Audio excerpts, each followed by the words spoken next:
Hey, this is Fireman Rob. You know, optimal performance isn't something that happens just by accident. I know this for a fact from being a fireman and doing way too many Ironman triathlons in full firefighter gear. But everybody always asks me, what's your secret? I can give you one secret. That's the right stuff hydration. Hydration is important when it comes to being present in the moment, ready to run into the fires and being capable of showing up every single time at your best. The right stuff was created for NASA, by NASA, for their astronauts. Now it's trusted by professional athletes in Major League Baseball, NBA, NFL, and most of the top-tier college sports. It's not an accident to prepare yourself to be great. If you're looking for that next edge, go to therightstuff-usa.com and enter the code FiremanRob and you will get 10% off at your checkout. This is an opportunity I wouldn't pass up. I have and still do use the right stuff. It's serious hydration for serious athletes, from the weekend warriors to those on the front lines. Make this a part of your habits to be the best you daily. Welcome to Forged in the Fires podcast with Fireman Rob. Being a fireman, father, veteran, husband, world record holder, and Ironman, he brings stories of experience to impact your life while challenging you to live it. What do you want from your life? Why do you want it? Are you willing to go through the challenges to get there? If you have the courage to take that first step, let this podcast be the catalyst to start your fire while you bring the resilience to make it continue to burn. Our lives are made up of moments called right nows. So let's get started. Forged in the Fires podcast with your host, Fireman Rob, begins now.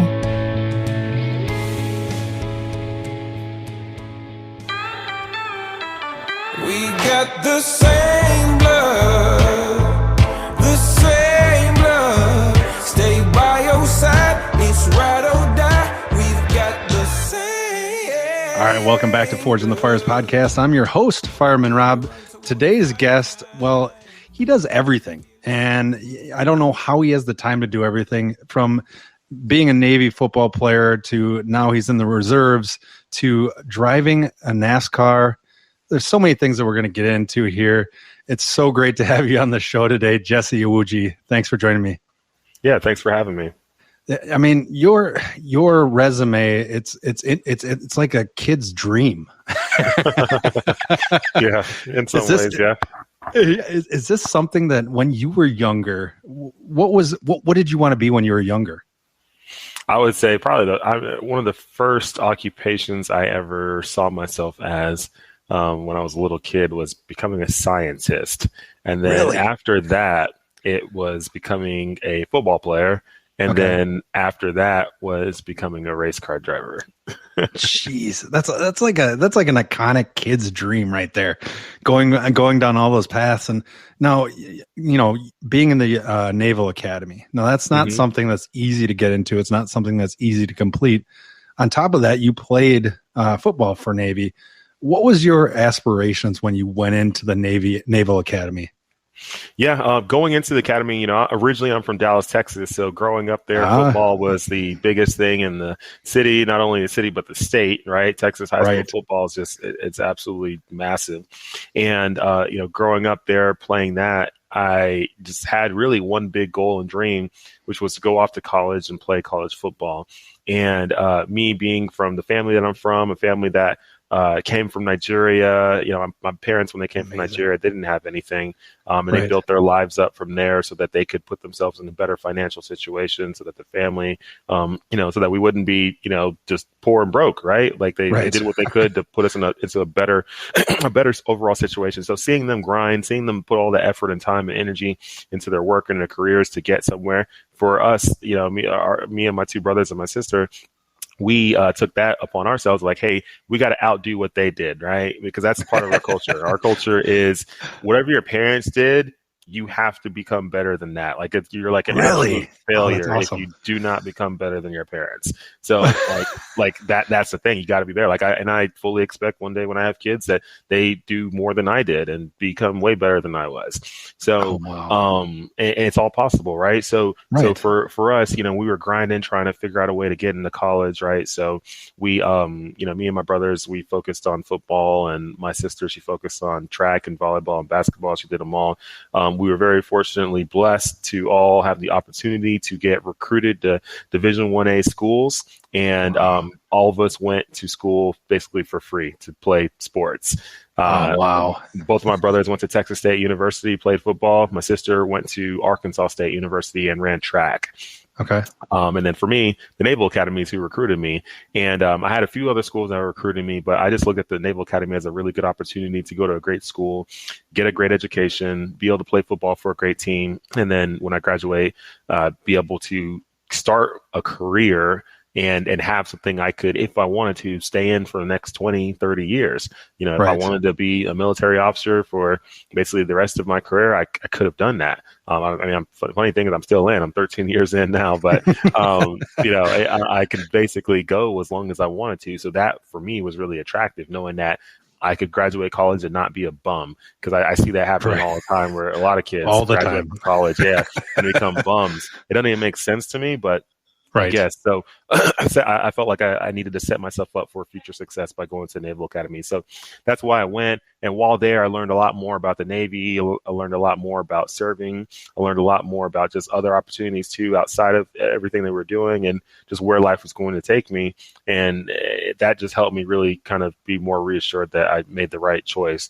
And playing football at the Naval Academy was really an incredible experience, getting to play in front of thousands and thousands of fans at all these different stadiums. I mean, I played against Ohio State in front of 107,000 people.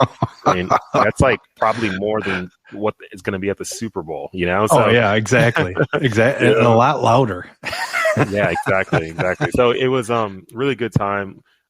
Experienced a lot, got to see a lot of great things, played a lot, was on the big stage. And once I got that taste of the big stage in college football, it just stayed with me from there on. And I think that's what kind of led me towards professional racing, which I just wanted to get back on the big stage again. And I couldn't play football anymore. So I was like, what's the next thing?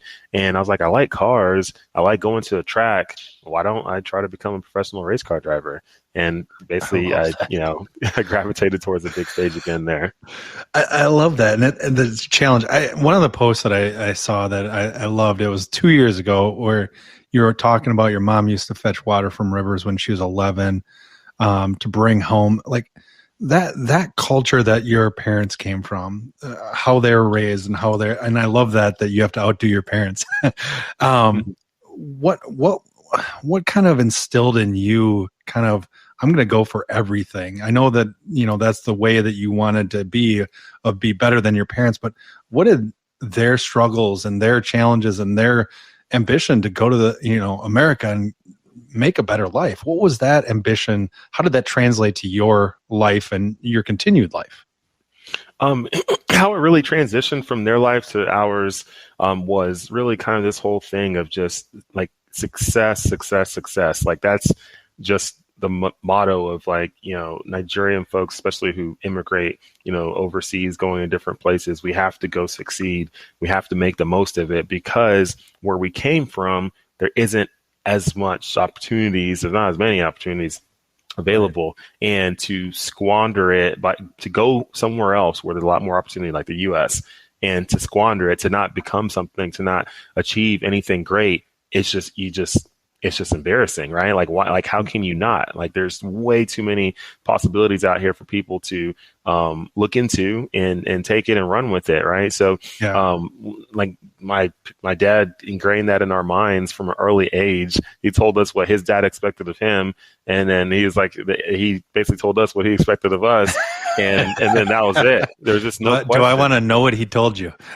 Yeah, he just told us basically. I mean, just like, hey, you got to be greater than your parents, and there's too much opportunities here, and don't embarrass the family, Wow. And there's just no other options, right? We didn't grow up with a ton of options. In fact, we didn't grow up with any options. There was just only one thing. That was it. Straight up, like, you are here in the U.S. and you will become great. That's it. There's nothing else. My parents never even talked about failure. Like, there wasn't even we didn't even know that's an option. You know, And that's a good playbook right there. Not even having that as an option. You can't have it as an option. There's that old saying about burn the ships, right? You all storm into this foreign land. You're going to go fight this war, and instead of tying up the boats and having them there just in case you got to retreat, you just cut the ropes to the boats and you just burn the ships. You burn all of them. You take everything onto the beach, and then from there, your only option is to go fight and win, or die. That's it. There's just no other ways.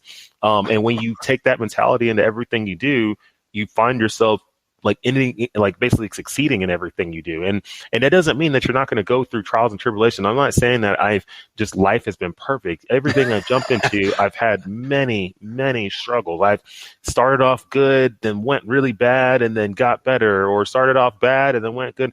Like, you will go through a lot of things, but at the end of the day, the reason why you continue to push, no matter what is happening, no matter how dark it gets, the reason why you continue to push is because there is no other way back. You literally cut the ladder, you kicked it off the top, so you have nowhere to go. You kicked it off, you're done. Like, that's it. You have to go forward. I don't care how many lions, bears, tigers, snakes, spiders, well, let's not go spiders. I'm out. Yeah, I'm out then. I'm done. I'm jumping on that burning ship now. Yeah. So that's a lot of self-confidence. I mean, how do you build that? Like, especially when you're younger, when you're coming into something and you're saying there's no option to fail. But when you fail, like the first time, how do you have that self-confidence to just go, no, this doesn't define me. I'm going to continue moving. Well, when you stumble the first time, right? When you learn the first exactly. time. So I don't even say you fail. I love you that. Just stumble or learn. Yeah, I needed this right now. Time. Like, I do not fail. I stumble, I trip, I fall, I get hurt. All those things happen. I get sick. All that stuff happens, but I don't fail. Like, the only way to fail is when you quit. That's the only way to fail. And, people who say they started this business and then, it didn't work out and blah, blah, and they're not doing it anymore. Well, they quit. Like, it could have worked out if you just got creative and continue to figure out different ways to go about it. Like, everything will work as long as you are putting authentic, good energy, positive energy. You're doing it for the right reasons, and you're grinding, you're putting, like, it will work out. Who knows how long it'll take, but it will work out. But yeah, so like, when you're young and you're growing, you're trying to basically build the confidence to be able to do this. One thing that helps is faith, right? Obviously, that's, in fact, the entire thing is faith, because I tell people I'm a firm believer, like, God puts in everybody's mind the vision of where they're supposed to go, what they're supposed to become, what they're supposed to achieve. He went into Henry Ford's mind and was like, you will build cars and you'll build some great cars and you're going to start this massive thing. Like, that's what he put in his mind. And guess what? He only put it in his mind. He didn't put it in the next person's mind or this person's mind. That's why people doubted him, right? People will doubt you because God doesn't put all of, like, my visions for me to become a professional race car driver. He didn't put it in anybody else's head except mine. So no one can see it for me. I have to see it for myself. And that's why no one else will believe in you. Some other people are optimistic enough and open enough where they're like, hey, I wasn't given that vision, but you know what? I believe in you as a person because I know who you are and what you can do, so then they'll believe in you for that reason. But for everybody else who doesn't really know you like that, they'll never believe in your visions. And what happens is, like, too many people rely on other people's, like, their permission for them to go after their goals. To boost them up, right? Yeah. And it's like, don't rely on anybody else. They can't see what you see. You were given the vision. They can't see it. You have to see it for yourself. So how are you going to go over there and rely on their permission for you to go accomplish the dreams that they've never even seen? So since you were given that vision in the initial part of your journey, that means that you were basically given you're given a vision on what your future is supposed to be. That means your future is it's set. It's already set on what you can do. Like, so you've already seen it. You know what it's going to be. Now that you've already seen it, it's like looking up at the top of a mountain from the bottom. You can see the top of the mountain, but then all of a sudden when you start climbing the mountain, it's funny how you can't really see it anymore because trees are in the way. There's things, it's getting dark, it's getting cold, it's getting really rough, it's hard, you're getting tired, dehydrated.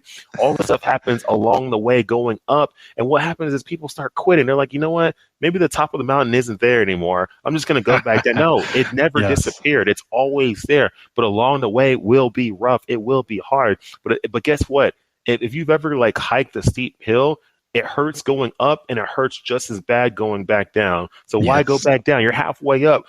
Just keep going. You'll make it. You'll be, well, at least you'll get to the top. You'll be super happy, and you'll be really happy as it hurts going back down. And you can just stay there for a little bit and then go back down. I love it. I feel like I'm in a NASCAR of wisdom right now. I mean, it's just coming at me so fast. I love it. 200 miles per hour. Oh, geez. I don't even, I mean, I want to get into that because that's you, not only just you're like, hey, you know what? I want to be a driver, but you're also a co-owner of your team, of your motorsports team. And, you brought along this guy that, Hall of Famer who, he just ran over a lot of people during his time in the NFL, Emmitt Smith. How did that collaboration come together? Yeah, that came about back in 2020. So my agent, Matt Casto, he's been with me since 2017. He's known Emmitt since late 90s or so when he was a lot younger. And he used to he always says he was Emmitt's water boy. Like he was just around. He just hung out with Emmitt's group of people that Emmitt had around him. And he just hung out with those guys, did what he could to help those guys out where they could. And just basically was just like a little apprentice, pretty much, just kind of learning the ropes of just how to manage teams of people and businesses and all that stuff. Just kind of learning, just like, hey, let me just tag along and just learn for you guys. Whatever you need coffee, I got you. You need this, I got you. So perfect. He did that for some years with them before. Matt had split off to go do his own thing, and he's always maintained a good relationship with Emmitt. So back in about 2019 or so, 2020, me and Matt started talking about teams. We're like, you know what? One day we need to start a team because like we'll only actually truly be in control of our journey if we have our own team. So we started talking about it. By the time we didn't really have the resources at that time to make it work. And then going into 2020, we had struck a deal with Emmitt and one of his companies because obviously Matt is already connected with Emmitt, so he could, had a direct line to it. And Emmitt, one of Emmitt's companies, Notable Live, was one of our sponsors for one of our races. So we went, and it was a good deal. And afterwards, we talked to Emmitt about starting our own thing because, we just wanted to just have more control of our own journey. We didn't want to be at the mercy of other people. So Emmitt was on board immediately because he liked what we were about and what we were trying to do in the journey. He wanted to help. He wanted to be part of it. Wanted to create something that was going to be part of, the diversification of NASCAR, right now we're in this phase where NASCAR is slowly diversifying more and more and trying to include more demographics and be, really kind of push this whole equity thing, you name it. And this was just one more piece of the puzzle to really kind of help that. So it was just all the right time to do it. And Emmitt was on board immediately. And we put it together. We found some sponsorship. And we were able to get the season going last year, 2022, in our first year. We had a lot of great runs, had some bad days too, but that's all part of it. I mean, I can't imagine that, there's a bad day when you're going 200 some miles an hour, but I mean, yeah, when you hit the wall. I'll give you that one. I mean, what is it? That brings up a great point because you're talking about putting yourself into different situations that maybe you've never been in before. How do you adjust that mindset to be able to go, hey, I'm going to do this, racing 200 miles an hour. I'm going to figure out the best way to be able to make myself successful at this because obviously your mindset is strong. How did you adjust that mindset to be able to go into this new era of saying, well, there's just simply no room for error here? Yeah. Man, it's similar to football in a lot of different ways. When people watch football, like for people who don't know a ton about football, they watch it and they just think people are just getting lined up and, they hike the ball. The offense might have a play called where people go here, go there, and the defense is just reacting and just trying to get to the ball and make a play. It is so much more complicated than that. Like as a defensive player, I thought it was just fantasy football kind of easy. as a defensive player, because I played safety, you get given a defensive call on where you're going to originally line up. Once you line up, once the offense breaks from the huddle, Like the moment receivers start going to where they're going to go line up, depending on where they line up, all of a sudden your duties change. And then once they get lined up, depending on what the quarterback says or what motion happens before the snap, your duties change again. And then once the snap happens, depending on the first step of all different kind of players on the offense, your duties change again. After that first couple steps that they make, your duties change again, depending on the routes they run or if they go block or this and that, your duties change. And then depending on what kind of routes, there's a ton of different combinations of routes that these receivers can run that change your duties multiple times throughout the play. So from the moment they break the huddle till the time the play is done, your duties on what you were supposed to do could have drastically changed at least 6 or 7 or 8 times that entire time. And your mind has to be ready to adapt to that every single time within that 7, 8, 9, 10-second play. And then it's second down and you do it exactly the same way. And then you do it again and again and again, over and over and over. You got to be kidding. So I was already used to already used to playing in big games, playing against really good talent and having to keep my mind hyper focused throughout that time just so I could be able to hang with these guys. So going into racing, I had already had my mind wired in a place where I knew how to get hyper focused. And I think in racing, I've learned how to become even more hyper focused just because, the higher you go up in levels, the more focus it takes to be as good as you can be, running the proper line, being able to hit your marks properly, doing the right thing on track, having the right strategy, all that stuff. It just doesn't happen, right? You got to just have this really, really ridiculous focus every single lap. So already at least had some experience with focus in the football world. I just had to translate it over to the racing world. And it's the same. It's the same with your position in the Navy, where you had that leadership, and not only do you have to have that leadership in yourself to be able to exemplify what you're actually looking for in your subordinates, but that really translates too with yourself being in that NASCAR and having your pit crew and really being that leader. How is being in the Navy as an officer and also being kind of this lead in your position in motorsports, how have those kind of cross contaminated to help each other to, in essence, boost it? Being in the Navy has helped a lot, I think, for my whole NASCAR career. I think just really my story of being this guy who's gone from Navy to NASCAR. I was a guy who was, driving warships in the Middle East, and from a little slower next year, a little slower maneuverability. Yeah, very next year was driving race cars. So to be able to make that transition was definitely difficult for sure, but made it happen, learned a lot. Still, once again, had some good runs my first year or two as well. Being an absolute beginner, not knowing what the heck I was doing, I still was able to make a lot of great stuff happen, which was awesome. Had a lot of great support by a lot of great people. Obviously kept the faith throughout the entire time. It allowed me to just continue to kind of build this journey up from, warships to racing in NASCAR. And mentality was key. Learned a lot at the Navy as far as being resourceful, being able to present myself in a professional manner, being able to present briefs, right, to sponsors, potential sponsors, you name it. All these different things I learned in the Navy, whether it was at the Naval Academy, whether it was at Navy football, whether it was being an officer of the Navy. All these different nuggets that I learned from all the different places I've been, I just used what I could to translate over to the NASCAR world. And I felt like it was a leg up for me, especially in the beginning. Oh, completely. I can imagine. Now talk to me about, I'm looking at your stats for the 2022 season and the Daytona International Speedway, where you started in 34th and you finished in 11th.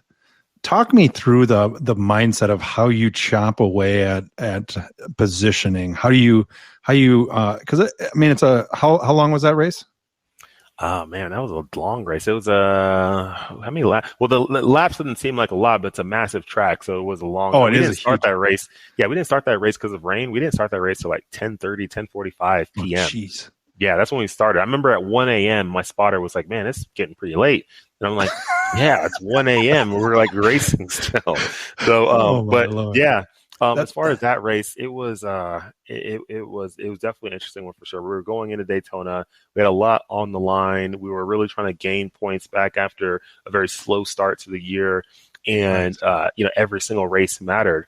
So as we were going into that race, we knew that we needed to, one, make sure that we came out of that race fairly clean as possible, because we needed that car again for Talladega. But two, we had to make sure we had a good run. We really needed a good run. We couldn't go in there and not have a good run. And we basically went into that whole race with the mentality of, in order to finish first, you must first finish. So that meant just being smart the entire race. You don't have to go.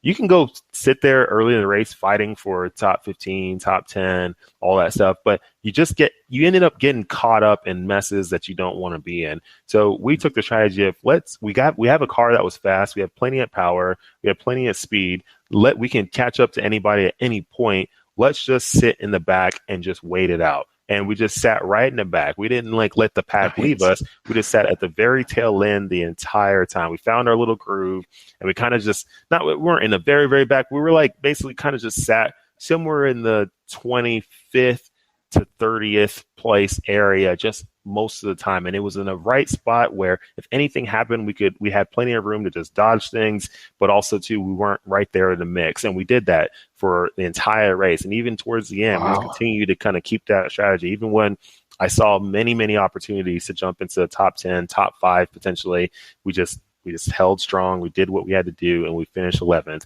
We could have finished a little bit better, yes. But at the end of the day, I saw people who I ran with for a lot of that race who decided to get aggressive at the end, and they didn't even finish the race because they got wrecked. So we made the right move. That's patience. And yeah, it's just patience. It was a lot of patience, because I had got on the radio a couple of times and told my crew chief, man, it's time to go. It's time to go. He's like, no. Patience. He's like, we will get a good finish if we just chill out. It's like, It's and it almost seems there's so many races that it's like a war of attrition. It's like, who can be the smartest the longest? Exactly. Smart enough, long enough. That's crazy. I love that. And now, your parents and your rest of your family, what did they think of your transition from the military to NASCAR, and really what you're doing with Emmitt and creating that new breaking down of the boundaries, but also just showing through your guys' actions what is possible? They love it. They love that I'm going after my goals and dreams. For them, it's a little nerve-wracking too, because it isn't the normal way. For them, they would have probably much rather me become a doctor or an engineer or a lawyer or something like that. Which is basically what all Nigerian parents tell their kids. They're like, you will become a doctor, lawyer, engineer. That's like the 3 different things. So I didn't go that route. I did not go that route. But not at all. But they're still super happy for me, because they know I've been able to accomplish a lot. They see me grinding. They know that I'm in the wild, wild west with everything I'm doing, but it's still working. Still making things happen. Yeah, it comes with me being ridiculously busy, and I don't get to talk to my mom on the phone all the time. Even though I actually just talked to her earlier today, which is good. But nice. She has to sign up for a schedule for a podcast with you. Almost. It's under my calendar, and it's like, here you go. I get busy. I get super, super busy, and I've been trying to do a lot better at, hey, if they call it, like if I can answer it right then, instead of this whole I'll call them back, because then I never call them back, because I get another call, another email, right. And then next it's 10 p.m. here where I'm at in California, and they're in Texas. And I'm like, well, it's midnight. I can't call them back. Wake up the next morning, and you're immediately trying to fight fires and do whatever you got to do. And there's never a good time. So when they do call, just if I'm not in a meeting or anything, I'll just answer, talk to them for a little bit. My parents. My favorite other story that I want to ask you about, because you're the fire that you, 2018 California highway. Can you bring me back to that? You're coming home from the Cup Series in Sonoma, and you saw that there was initially a little car fire. So what? yeah. I was amazing. driving on the highway, and I don't even know how I ended up seeing this, but every once in a while you see broken down cars on the side of the road. I saw a broken down car on the side of the highway, and there was a family outside of it, and I don't know what made me possessed me to look at the vehicle as I was passing it by, but I was looking at it, and I had looked under it because I saw it dripping a lot of fluid. I'm like, that's weird. And as it was dripping fluid, I saw like the fluid caught on fire. Like there was a small little flame on the fluid. I'm like, that's not good. And they didn't see that. They didn't even know. They're like half of them are still in the car. The other half are just standing outside of it, just chilling. I'm like, this thing could erupt into flames and no one even know. What if somebody's just, they just don't even know? What if someone gets trapped? What if there's a grandma in there, grandpa can't even move? What are you going to do? So I immediately pulled over as quick. I pulled over like maybe 100 yards in front of them. I started running towards them. I'm like, hey, y'all have to get away from this vehicle. Like right now, like it's going to catch on fire. It's going to burst into flames. I've seen this plenty of times before. I know exactly how it's about to play out, and I was like, y'all got to go. Like, I got to go. And they were like trying to grab stuff out of the car. I'm like, no, leave whatever you got. Like, let's go. I'm telling you, this is not a good situation. We get away maybe 30, 40 yards away, and this thing erupts into this massive fireball. Like, I watched the video. Fireball. It's crazy. Yeah. Yeah. It like that video you saw was like, it didn't take long for it to get to that. Like, it did not take very long at all.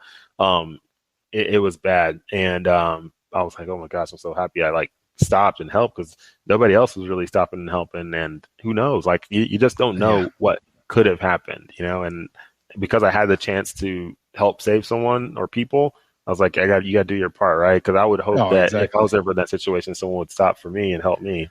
See, I love that. You have so many different stories. I love it. Make sure you go to jesseiwuji.com. It is Jesse. It's IWUJI.com. He's got a store there. You got to get some shirts. You got to look at all the stories. Jesse, it is such an honor to have you on today. I always end with 3 questions. So are you ready? Yeah, ready. All right. If you could go back to your 18-year-old self and give yourself one piece of advice, what would that be? 18-year-old self, my one piece of advice would be, when you get to the Naval Academy in your 3rd year as a junior and you get your career starter loan, take the entire career starter loan and invest it in Bitcoin. That's what I would have done. 2008, that's what I would have done. If I just done that and sold it like in 2021, I would be one of the richest people in the world. Jesse, that was the most specific I have ever heard anybody give the answer. I love that. I love that one. That was beautiful. That was beautiful. So the second question, a lot of people go through challenges and struggles in life, and if you could give them 2 habits to do daily to continue to move forward, what would those 2 habits be? 2 habits would be, 1, take the first step and actually take action towards your goal. Just take whatever it is, take action. And then as you take that action, whenever you start going through some dark times, remember that even in the darkest point of the night, the sun will still rise. So you just take those 2 things, those 2 nuggets, and you apply it to your life, you'll be surprised where you get to. That and buy Bitcoin. I like that. And then the last question here is, if you could have coffee at a firehouse table. So in other words, you can ask any question and it has to be answered. At a firehouse table with 3 individuals, they can be deceased or alive. Who would those 3 people be and why? 1 would be Jesus, of course. Yes.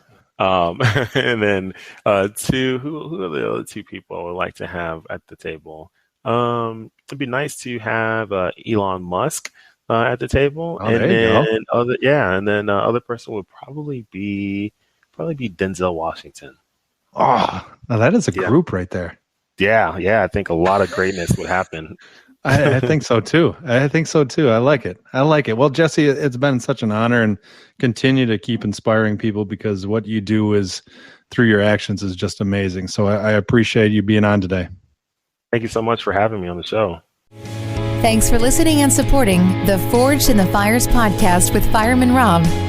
Remember, don't forget to like and subscribe to this podcast, and please share this episode with a friend or family. To find out more about Fireman Rob or reach out about a question, go to www.firemanrob.com. Until next time, live your life forged in the fires.